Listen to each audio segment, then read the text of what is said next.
जय जय रघुवीर समर्थ। श्री सद्गुरुभ्यो नमः। श्री सद्गुरु सत्यदत्त पूजा कथारंभ। वेद धर्ममुनींचा सतशिष्य दीपक एके दिवशी त्यांना विचारता झाला की, सर्वप्रथम आपण वेद धर्ममुनी आणि शिष्य दीपक हे कोण आहेत, यांचा परिचय काय हे बघूया। बघा, श्री सद्गुरु चरित्रातील दुसऱ्या अध्यायामध्ये वेद धर्ममुनी कोण आहेत हे सांगितलेले आहे। वेद धर्ममुनी फार वर्षापूर्वी गोदावरीच्या तीरावर अंगिरस ऋषींचा खूप मोठा आश्रम होता। त्या आश्रमात अनेक ब्रह्म ऋषी राहत होते। पुण्यवान असे मृग म्हणजे हरिण, पक्षी त्या ठिकाणी वास करायचे। तसेच त्या आश्रमामध्ये विविध प्रकारची वृक्ष होती। अशा पुण्य आश्रमात सर्व ऋषीमुनी तप करत बसायचे। त्यामध्ये वेद धर्ममुनी हे विख्यात विद्वान असे ऋषीमुनी होते। वेद धर्ममुनी हे पैलपुत्र होते। त्यांच्याकडे अनेक शिष्य होते। वेदशास्त्राचा अभ्यास करण्यासाठी अनेक शिष्य वेदशास्त्र मुनींकडे शिकत असत। त्या सर्व शिष्यांमध्ये शिष्य दीपक हा अतिशय निपुण, अतिशय विद्वान, सर्व गुणसंपन्न, आज्ञाधारक, नम्र तसेच शास्त्रात पारंगत असा हुशार शिष्य होता। तसेच दीपक हा वेद धर्म मुनींचा विशेष आवडता शिष्य होता। या शिष्य दीपकाने आपल्या गुरूंना, आपल्या गुरुदेवांना प्रश्न विचारलाय। सुरुवातीलाच, ग्रंथाच्या सुरुवातीलाच आपण ऐकलं की वेद धर्ममुनींचा सतशिष्य दीपक एके दिवशी त्यांना विचारता झाला की, मोठे मोठे सिद्ध महात्मे ज्याला वंदन करतात व ज्याचे सर्वश्रेष्ठ महात्म्य वर्णन करतात असे श्री सद्गुरु सत्य दत्तात्रेय नाव असलेले कोण देव आहेत?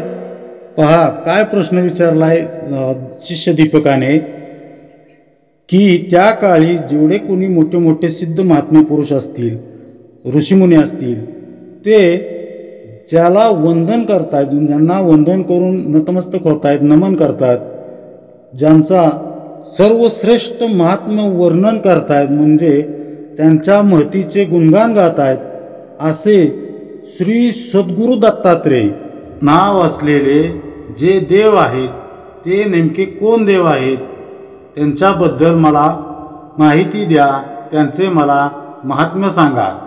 शिष्याचा प्रश्न ऐकून वेद धर्मऋषी म्हणाले, दीपका, या भूतलावर तू मोठा धन्य व कृतकृत्य असून अत्यंत भाग्यवानही आहेस। कारण श्री सद्गुरु सत्य दत्तात्रेयांचे महात्म्य श्रवण करण्याची उत्तम बुद्धी तुला उत्पन्न झाली आहे।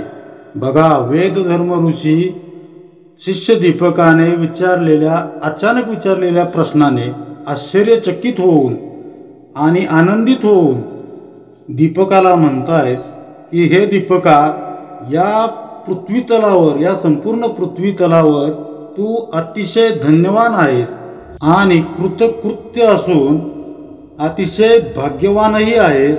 कारण भगवान श्री सद्गुरु सत्य दत्तात्रेयांचे महात्म्य, त्यांची महती तुला श्रवण करण्याची, ऐकण्याची बुद्धी निर्माण झालेली आहे। त्यांच्याबद्दल, त्यांचे महात्म्य जाणून घेण्याची तुझ्या मनामध्ये जी भावना निर्माण झाली आहे, त्यामुळे तू अतिशय भाग्यवंत आहेस। परमेश्वर श्री सद्गुरु सत्य दत्तात्रेयांचे श्रेष्ठ व पापनाशक असे महात्म्य तुला सांगतो। हे महात्म्य श्री सद्गुरु सत्य दत्त पूजनातून व्यक्त होणारे असून सर्वांना तात्काळ सिद्धी देणारे आहे। बघा, वेद धर्म ऋषी आपल्या सतशिष्य दीपकाला काय म्हणतायत की, भगवंत श्री सद्गुरु सत्य दत्तात्रेयांचे श्रेष्ठ व पापनाशक असे जे महात्म्य आहे, जी महिमा आहे, ती मी तुला सांगतो। भगवान श्री सत्य दत्तात्रेयांचे महात्म्य त्यांच्या पूजनातून व्यक्त होते आणि जे जे लोक ही पूजा करतात त्यांना तात्काळ सिद्धीचा लाभ होतो, तात्काळ सिद्धी प्राप्त होते. कलियुगाला सुरुवात झाली आहे हे जाणून शौनकादी महर्षींनी सद्गती प्राप्त होण्यासाठी 1000 वर्ष चालणारा सत्रयाग सुरू केला. एके दिवशी सकाळी उपासना पूर्ण झाल्यानंतर मान्यवर व पुराणज्ञ सुतांच्या जवळ जाऊन आदर व भक्तीने त्यांना प्रश्न विचारला. पहा, शिष्य दीपकाला वेदधर्ममुनी कथा सांगू लागलेले आहेत की ते म्हणतायत कलियुगाला सुरुवात झालेली आहे. हे ओळखून शौनकादी ऋषी, शौनक ऋषी आणि अन्य ऋषी यांना सद्गती प्राप्त होण्यासाठी 1000 वर्ष चालणारा सत्रयाग सुरू केला. एक दिवस सकाळी सकाळी उपासना करून पूर्ण झाल्यानंतर सर्व मान्यवर पुराणज्ञ सुतांच्या जवळ जाऊन अगदी आदर व भक्ती भावनेने त्यांना प्रश्न विचारते झाले. तो प्रश्न असा, हे महाबुद्धिमान व शास्त्रात निष्णात असणाऱ्या सुता, सच्चिदानंद रूप श्री सद्गुरु सत्य दत्तांचे मनुष्यांना सर्व संपत्ती व श्रेष्ठ आनंद देणारे महात्म्य आम्हाला सांगा. पहा, हे सर्व मान्यवर लोक जी आहेत, सर्व ऋषीगण आहेत, ते सुतांची म्हणजे शौनक ऋषींची कशा प्रकारे स्तुती करत आहेत. ते म्हणतायत, हे बुद्धिमान सर्व शास्त्रात निष्णात असणाऱ्या सुता, आम्हाला सच्चिदानंद रूप श्री सद्गुरु सत्य दत्तांचे मनुष्यांना जे सर्व संपत्ती व श्रेष्ठ आनंद देणारे महात्म्य जी माहिती आहे ती आम्हाला कृपा करून सांगा. ते पुढे म्हणतात, तसेच त्या प्रभूंची सर्व प्रकारची उपासनाही सांगा. त्यांच्या भक्तांना अतुलनीय ऐश्वर्य प्राप्त झाले आहे असे आम्ही ऐकले आहे. शौनक ऋषींना सर्व विद्वानांनी काय प्रश्न केलेला आहे बघा.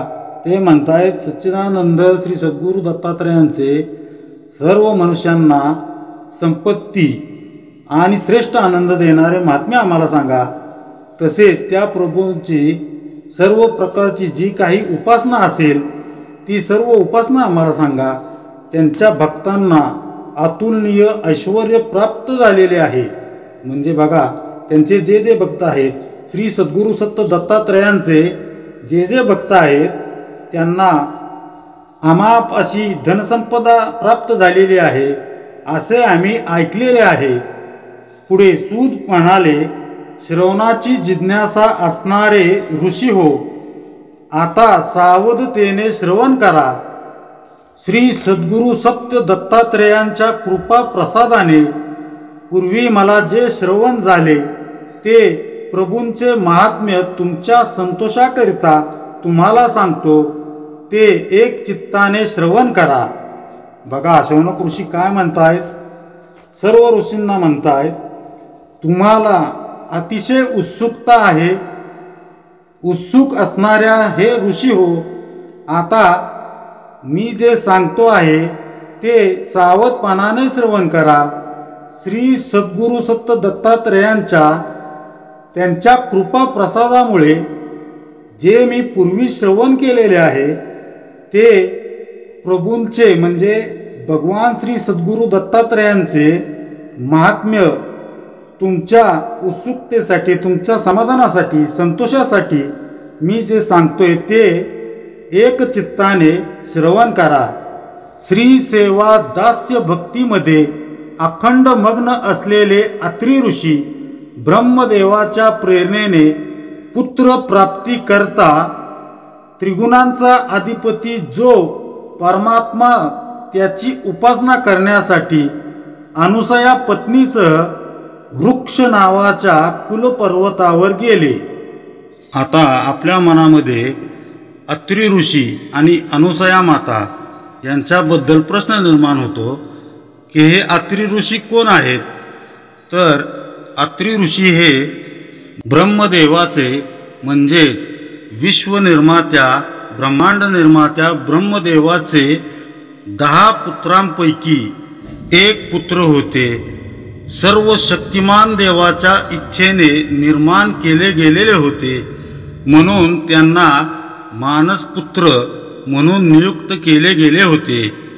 ते सप्तऋषी म्हणजेच आजही आपल्याला आकाशात दिसणारे 7 तेजस्वी तारे यापैकी एक होते. त्यांची पत्नी अनुसया माता ही एक देवी असून कर्दमा ऋषींची म्हणजेच कर्दमा प्रजापतींची मुलगी आहे आणि पतिव्रतेची मूर्ती आहे. माता अनुसयाने आपल्या पतीची म्हणजे अत्री ऋषींची अत्यंत भक्तिभावाने सेवा केली आणि ब्रह्मा विष्णू आणि महेश या देवांसमान पुत्र मिळावेत म्हणून माता अनुसयाने अतिशय दीर्घकाळ कठोर तप केले. पहा, शौनक ऋषींनी आपल्या शिष्यांना काय सांगितले की श्री सेवा दास्य भक्तीमध्ये अखंड मग्न असलेले अत्री ऋषी ब्रह्मदेवांच्या प्रेरणेने पुत्र प्राप्तीकरता त्रिगुणांचा म्हणजे कोणते त्रिगुण? रज, तम आणि सत्वगुण. म्हणजे आता रजोगुणापासून ब्रह्मदेव, तमोगुणापासून महादेव आणि सत्वगुणांपासून श्री विष्णू यांची निर्मिती झाली आहे. मग या त्रिगुणांचा जो अधिपती म्हणजे श्री सद्गुरू सत्य दत्तात्रेय यांची उपासना करण्यासाठी अनुसया पत्नीसह वृक्ष नावाच्या कुलपर्वतावर गेले. चित्त ताब्यात ठेवून केवळ वायू भक्षण करून गरुडासनावर बसून द्वंद्वातीत अत्री मुनींनी मुख्य परमेश्वराचे ध्यान तसा पुत्र व्हावा म्हणून 100 वर्षे केले. बघा किती कठोर तपस्या अत्री ऋषी आणि अनुसया मातेने केलेली आहे. बघा, आपले मन ताब्यात ठेवून फक्त वायूचे म्हणजे फक्त हवा पिऊन गरुडावरती बसून त्यांनी मुख्य परमेश्वराचे म्हणजे श्री सद्गुरू सत्य दत्तात्रेयांचे चिंतन करून ध्यान करून त्यांच्यासारखाच पुत्र व्हावा म्हणून 100 वर्ष तपश्चर्या केली.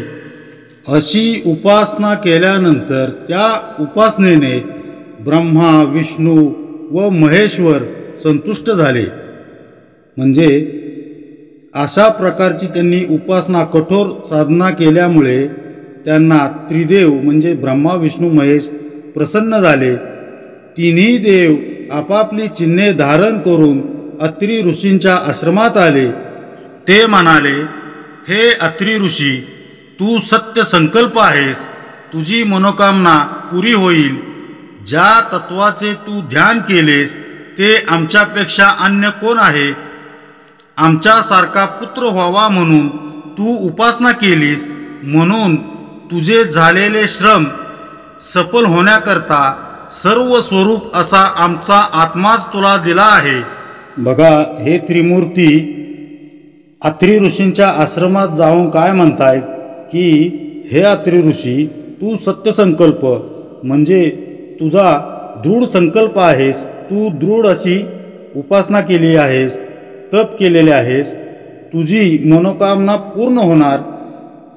ज्या तत्वांचे म्हणजे आमचे तू ध्यान केलेले आहेस अर्थात रज तमो आणि सत्व या त्रिगुणयुक्त आमच्यासारखा पुत्र व्हावा म्हणून जे तू कठोर परिश्रम घेतलेले आहेस त्या उपासनेचे फळ प्राप्त होण्यासाठी आम्ही आमचा आत्माच तुला देतो आहोत. अत्री मुनींना असा वर देऊन ते तीनही देव तात्काळ गुप्त झाले. नंतर चतुर्भुज श्री सद्गुरू सत्य दत्तात्रेय त्यांच्या समोर प्रगट झाले. नित्यतृप्त असे भक्ताधीन असलेले श्री सद्गुरू सत्यदत्त मात्या पित्यास संतोष देत योग मायेसह त्यांच्या आश्रमात राहिले. पहा, अत्री मुनींना इच्छित वर देऊन ते तीनही देव त्रिदेव अंतर्धान पावले. त्यानंतर चतुर्भुज म्हणजे 4 भुजा असलेले श्री सद्गुरू सत्य दत्तात्रेय आत्री ऋषींसमोर प्रगट झाले.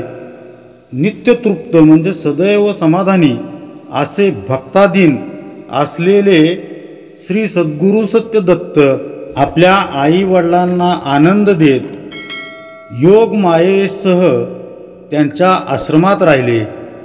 मौजी बंधन इत्यादी सर्व संस्कार झालेला, वेद वेदांगाचे अध्ययन केलेला, आश्रम धर्माचे पालन केलेला एक ब्राह्मण होता. विवेक वैराग्य इत्यादी साधन चतुष्ट संपन्न, अभय सत्वशुद्धी या दैवी संपत्तीने तो मुक्त होता. परंतु अनेक शास्त्रे श्रवण करून झालेल्या भ्रमामुळे त्या ब्राह्मणाच्या चित्ताला शांती नव्हती. पुढे शौनक ऋषी आपल्या शिष्यांना काय सांगतायत बघा. मौजी बंधन इत्यादी सर्व संस्कार झालेला म्हणजे मुंज वगैरे सर्व संस्कार झालेला, वेदांगाचे अध्ययन केलेला, आश्रम धर्माचे पालन केलेला एक ब्राह्मण होता. विवेक वैराग्य इत्यादी सर्व साधन चतुष्ट संपन्न, अभय सत्वशुद्धी या सर्व देवी संपत्तीने तो मुक्त असा ब्राह्मण होता. पण विद्वान असूनही अनेक शास्त्रे त्याने श्रवण केलेली होती. त्या अनेक शास्त्रांच्या श्रवणाने झालेल्या भ्रमामुळे त्या ब्राह्मणाच्या चित्ताला, त्याच्या मनाला शांतता नव्हती. श्री सद्गुरूंनी सांगितलेली उपासना केली असता चित्त स्थिर होते व तत्वबोध उत्पन्न होतो. म्हणून श्री सद्गुरू सत्य दत्तात्रेयांचे ध्यान व पूजन प्रयत्नपूर्वक करूनही त्याला दर्शन झाले नाही. अशा भ्रमित अवस्थेमध्ये त्याच्या सद्गुरूंनी सांगितलेली उपासना केल्यावर आपले मन स्थिर होते आणि तत्वबोध उत्पन्न होतो. यामुळे त्या ब्राह्मणाने, त्या शिष्याने श्री सद्गुरू दत्तात्रेयांचे ध्यान मनन चिंतन सर्व प्रयत्न करून सुद्धा त्याला श्री सद्गुरू सत्य दत्तात्रेयांचे दर्शन होत नव्हते आणि त्याच्या मनाला शांतता लागत नव्हती. त्यामुळे चित्त खिन्न झालेल्या, विषाद शोक यांनी युक्त असलेल्या त्या ब्राह्मणास तारण्याकरता योग श्रीमान दिगंबर श्री सद्गुरू सत्य दत्त त्याच्या समोर प्रगट झाले. मनोहर मार्गशीर्ष मास शुक्ल पक्ष पौर्णिमा तिथी मृग नक्षत्र गुरुवार अशा समयी प्रदोष काळी भगवान श्री दत्तात्रेय प्रगट झाले. बघा, त्या ब्राह्मणाने श्री सद्गुरू सत्य दत्तात्रेयांचे अतिशय ध्यान उपासना मनन चिंतन एवढे प्रयत्न करूनही त्याला दर्शन होत नव्हते. त्यामुळं तो अतिशय दुःखी खिन्न अवस्थेत वावरत असे आणि अतिशय शोकाकुल झाल्यामुळे त्या ब्राह्मणाला तारण्यासाठी, त्याचा उद्धार करण्यासाठी योग श्रीमान दिगंबर श्री सद्गुरू सत्य दत्त यांनी त्याला दर्शन दिले. त्याच्यासमोर ते प्रकट झाले. तो कोणता मुहूर्त होता ते बघा. मार्गशीर्ष महिना होता, शुक्ल पक्ष, पौर्णिमा तिथी, मृग नक्षत्रात, वार गुरुवार होता. अशा शुभ समयी प्रदोष काळी भगवान श्री दत्तात्रेय प्रगट झाले आणि त्या ब्राह्मणास म्हणाले, हे विप्रा, तू खिन्न असल्यासारखा दिसतो आहेस. तुझ्या खिन्नतेचे कारण काय असेल ते सर्व माझ्यासमोर सांग. शुभ मुहूर्तावर प्रगट होऊन श्री सद्गुरू सत्य दत्तात्रेय त्या ब्राह्मणाला असे म्हणतायत की, हे ब्राह्मणा, तू अतिशय दुःखी दिसत आहेस, खिन्न दिसत आहेस. तुझ्या दुःखाचे काय कारण आहे ते माझ्यासमोर सांग. तेव्हा भक्तियुक्त अंतकरणाने नम्रतापूर्वक श्री सद्गुरू सत्य दत्तात्रेयांना नमस्कार करून तो ब्राह्मण म्हणाला, ज्ञानी पुरुष अनर्थापासून मुक्त होतो.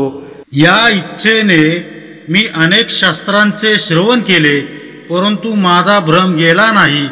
तेव्हा हे सद्गुरू, श्रेयस्कर, कल्याणकारक, निर्भय व सुगम असा मार्ग कृपा करून तुम्हीच मला दाखवा.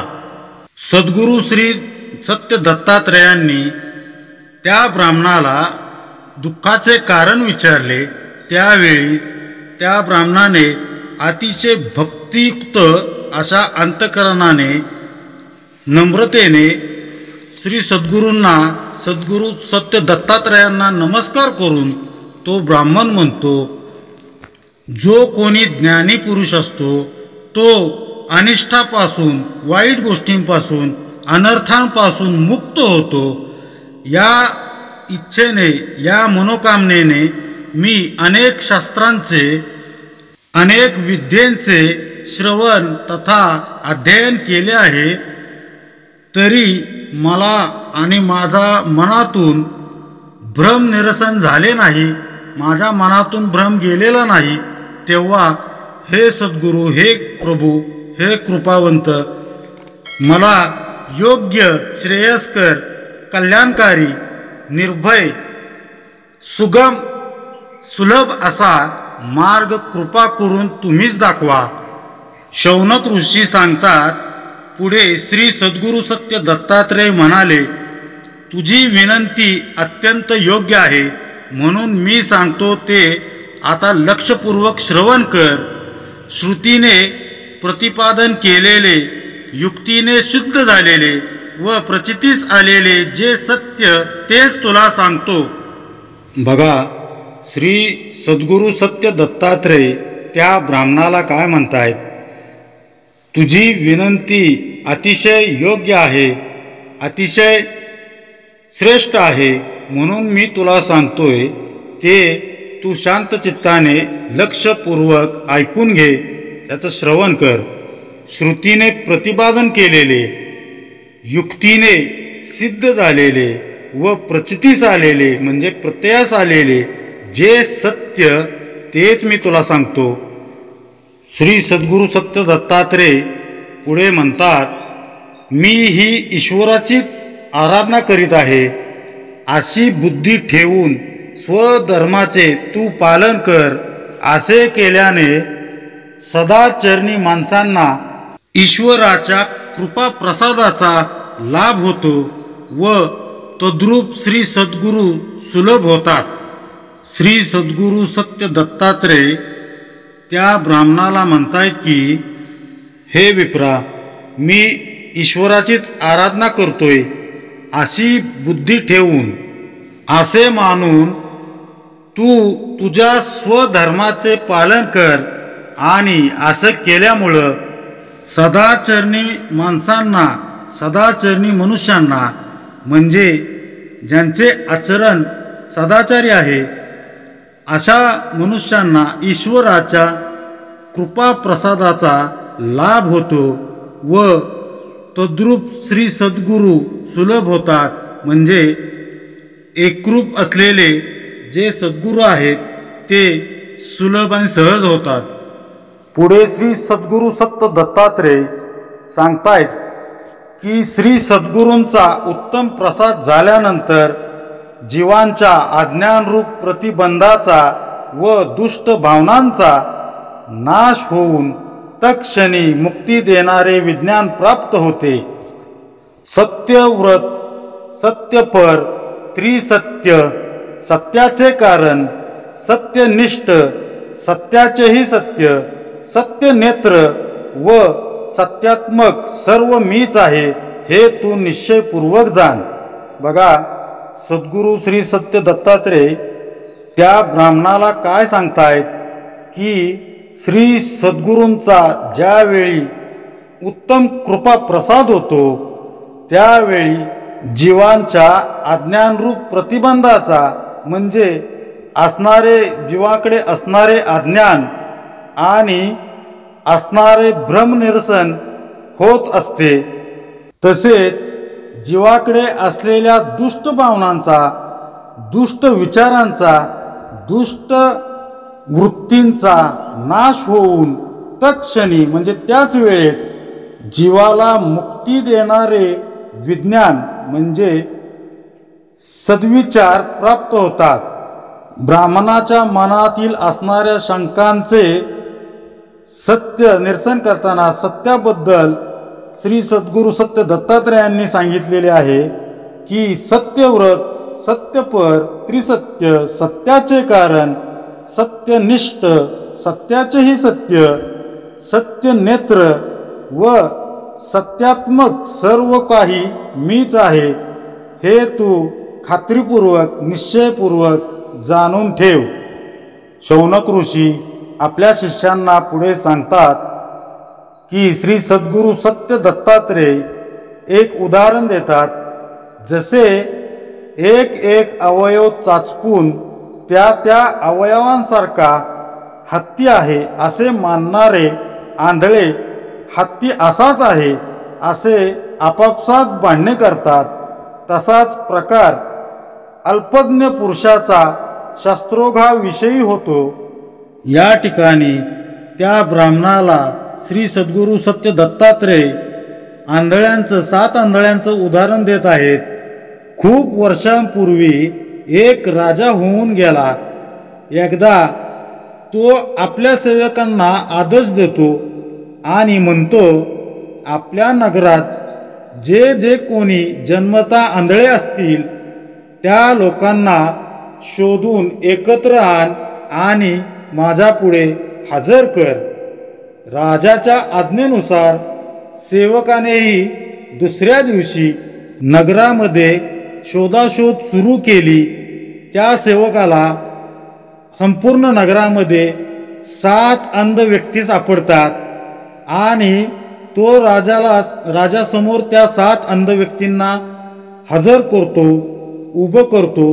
सेवकाने शोधून आणलेल्या त्या 7 जन्मांध व्यक्तींना बघून राजा खूप खुश होतो आणि सेवकाला म्हणतो, आता या 7 जणांना एक हत्ती दाखव।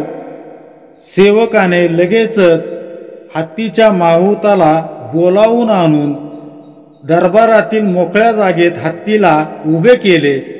मग राजा, प्रधानमंत्री, दरबारातील मंत्री आणि ते 7ही आंधळे लोक तिथे गेले।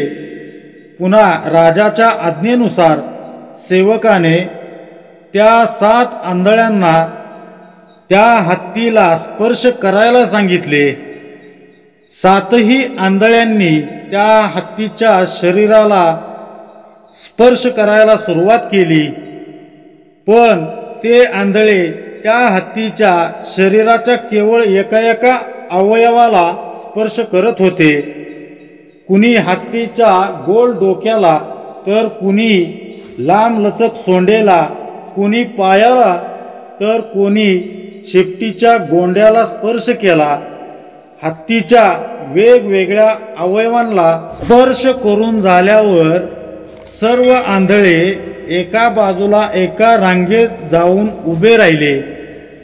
जरा वेळाने राजा त्या 7 आंधळ्यांना म्हणतोय की आताच तुम्ही ज्या हत्तीला स्पर्श केला त्या हत्तीचे वर्णन म्हणजे हत्ती कसा आहे हे मला तुम्ही आता सांगा। आपण केलेल्या स्पर्शाच्या आधारे हत्ती कसा असेल याची कल्पना त्या सर्व 7 अंध लोकांना झाली होती। सर्वांनी आपापल्या मनात त्या प्रकारे कल्पना केलेली होती। राजाचा प्रश्न ऐकून प्रत्येक जण उतावीळपणे उत्तर देऊ लागला। पहिला आंधळा पुढे येतो आणि म्हणतो, महाराज, मी हत्तीला स्पर्श केलेला आहे। हत्ती अगदी एखाद्या भल्या मोठ्या माठासारखा आहे। त्याचे हे उत्तर ऐकून दरबारातली सर्व मंडळी मोठमोठ्याने हसायला लागले। सगळी लोक का हसत आहेत हे काय त्या आंधळ्याला पहिल्या आंधळ्याला समजेना. तितक्यात ज्याने हत्तीच्या दाताला स्पर्श केला होता तो आंधळा दुसरा आंधळा पुढे येतो आणि म्हणतो, महाराज हा खोटं बोलतोय, मी हत्तीला स्पर्श केला आहे. हत्ती एखाद्या मोठ्याल्या खेळ्यासारखा आहे. पुन्हा सर्वजण जोरजोराने हसायला लागले. लगेचच तिसरा आंधळा ज्याने हत्तीच्या सोंडेला स्पर्श केलेला असतो तो म्हणू लागतो की हे सर्व वेडे आहेत आणि महाराज मी सांगतो हत्ती हुबेहूब नांगराच्या दांड्यासारखा आहे. त्याचं बोलणं ऐकून पुन्हा सर्वजण हसू लागतात. पुढे चौथा आंधळा येतो आणि तो म्हणतो, महाराज हे सर्व मूर्ख आहेत, यांना काही कळत नाही. मी हत्तीला स्पर्श केलेला आहे. हत्ती एखादा मोठ्या खांबासारखा आहे. त्याने हत्तीच्या पायाला स्पर्श केलेला असतो, त्यामुळं त्याला हत्ती खांबासारखा भासतो. त्याचे बोलणे ऐकून पुन्हा सर्वजण हसतात. पुढे चौथा आंधळा येतो आणि तो म्हणतो, महाराज मी हत्तीला स्पर्श केलेला आहे. हत्ती हा एखाद्या मोठ्या सुपासारखा आहे. त्याने हत्तीच्या कानाला स्पर्श केलेला असतो. त्याचे बोलणे ऐकून पुन्हा सर्व मंडळी हसू लागतात. पुढे सहावा आंधळा येतो आणि तो चिरडून म्हणतो, बस झाला आता, खोटे बोलणे थांबवा, मी सांगतो माझा ऐका. हत्ती हा एखाद्या धान्य ठेवलेल्या पोत्यासारखा आहे. त्याने हत्तीच्या पोटाला हात लावलेला असतो, त्यामुळे त्याचा तसा भ्रम होतो. पुढे सातवा आंधळा येतो आणि तो म्हणतो, हे सर्वजण खोटं बोलत आहेत. तो म्हणतो, मी सांगतोय तेच खरंय. हत्ती हा एखाद्या केरसुनीसारखा आहे, कारण त्या आंधळ्याने हत्तीच्या शेपटीच्या गोंड्याला स्पर्श केलेला असतो. या 7 जणांचं हत्तीविषयी बोलणं ऐकून संपूर्ण दरबारामध्ये हास्याचे वातावरण निर्माण होऊन गोंधळ निर्माण होतो. 7ही आंधळे एकमेकावर अक्षरशः तुटून पडले. प्रत्येक जण म्हणायचा, मी म्हणतोय तसाच हत्ती आहे, बाकीचे सांगतायत तसा हत्ती नाही, असं प्रत्येकाला वाटू लागलं आणि प्रत्येक जण तसंही म्हणू लागले. प्रत्येक जण राजाला आपले म्हणणे खरे असल्याचे आवर्जून सांगायला लागले. दरबारातील त्यांचा हा गोंधळ बघून राजा आपल्या प्रधानमंत्र्यांना म्हणाला, प्रधानजी, या 7 आंधळ्यांपैकी या 7 जणांपैकी खरं कोण बोलतोय आणि या सर्वांचा हा असा गोंधळ कशामुळे उडाला आहे ते मला स्पष्ट सांगा. प्रधानजी हळूच पुढे आले आणि राजाला नमस्कार करून ते 7ही आंधळ्यांना म्हणायला लागले, तुम्ही 7ही जण चुकलेला आहात. तुम्ही प्रत्येकाने हत्तीच्या केवळ एकेकाच अवयवाला स्पर्श केला. आपण स्पर्श केलेला एक अवयव म्हणजे जणू काही संपूर्ण हत्तीच आहे असे तुम्हाला वाटू लागले, असा तुम्हाला भास झाला. त्यामुळे हत्तीच्या डोक्याला स्पर्श करणाऱ्याला हत्ती माठासारखा, दाताला स्पर्श करणाऱ्याला तो खेळ्यासारखा, सोंडेला स्पर्श करणाऱ्याला नांगराच्या दांड्यासारखा, ज्याने कानाला स्पर्श केला त्याला सुपासारखा, पायाला स्पर्श करणाऱ्याला तो खांबासारखा, तर पोटाला स्पर्श करणाऱ्याला धान्य भरलेल्या पोत्यासारखा, शेवटी ज्याने शेपटीच्या गोंड्याला स्पर्श केला त्याला तो केरसुनीसारखा वाटला. म्हणून तर हा गोंधळ उडालेला आहे. तुम्ही दुसऱ्याचे म्हणणे न ऐकता, न समजून घेता हट्टीपणामुळे वागलेला आहात. त्यामुळे तुम्ही सर्वात मोठी चूक केलेली आहे. प्रधानमंत्र्यांचे हे बोलणे ऐकून 7ही आंधळ्यांना आपली चूक लक्षात आली व ते शांत झाले. म्हणून त्या ब्राह्मणाला श्री सद्गुरू सत्त दत्तात्रेय म्हणतात की श्री सद्गुरूंचा उत्तम प्रसाद झाल्यानंतर जीवांच्या अज्ञानरूप प्रतिबंधाचा म्हणजे भ्रमाचा व दुष्ट भावनांचा म्हणजे दुष्ट विचारांचा, दुष्ट प्रवृत्तींचा नाश होऊन तत्क्षणी मुक्ती देणारे विज्ञान प्राप्त होते, मुक्ती देणारे विचार प्राप्त होतात. सत्य म्हणजे सत्यव्रत, सत्यपर, त्रिसत्य, सत्याचे कारण, सत्यनिष्ठ, सत्याचेही सत्य, सत्यनेत्र व सत्यात्मक हे सर्व मीच आहे हे तू खात्रीपूर्वक निश्चयपूर्वक जाणून घे. ज्याप्रमाणे एक एक अवयव चापसून त्या त्या अवयवांसारखा तो हत्ती आहे असे मानणारे आंधळे हत्ती असाच आहे असे आपापसात भांडणे करतात. तसाच प्रकार अल्पज्ञ पुरुषाचा शास्त्रोघाविषयी होतो. म्हणजे अनेक शास्त्रे श्रवण करून किंवा विद्या अवगत करून बुद्धीमध्ये भ्रम निर्माण होतो. पुढे श्री सद्गुरू सत्य दत्तात्रेय म्हणतात, याप्रमाणे माझ्या सांगण्याचे तत्व जाणून शास्त्रसंमत असलेले शाश्वत तत्व जाणून श्री सद्गुरूंनी सांगितलेली उपासना करीत राहिल्यास त्या योगे तू मुक्त, कृतार्थ व सामर्थ्ययुक्त होशील. ब्राह्मणाचा भ्रम दूर करण्यासाठी स्वतः श्री सद्गुरू सत्य दत्तात्रेय प्रगट होऊन त्याचा भ्रम निरसन करत आहेत. त्यांनी सांगितलेलं आहे की शास्त्र जाणून, शास्त्रसंमत असलेले शाश्वत तत्व जाणून श्री सद्गुरू सांगतायत ती उपासना करीत राहिल्यामुळे त्यांच्या योगे तू मुक्त आणि कृतार्थ तसेच सामर्थ्ययुक्त होशील. इति श्री सद्गुरू सत्य दत्त पूजा प्रथमोध्याय. ओम श्री गुरु दत्तात्रेय श्रीपाद श्री वल्लभाय नमः.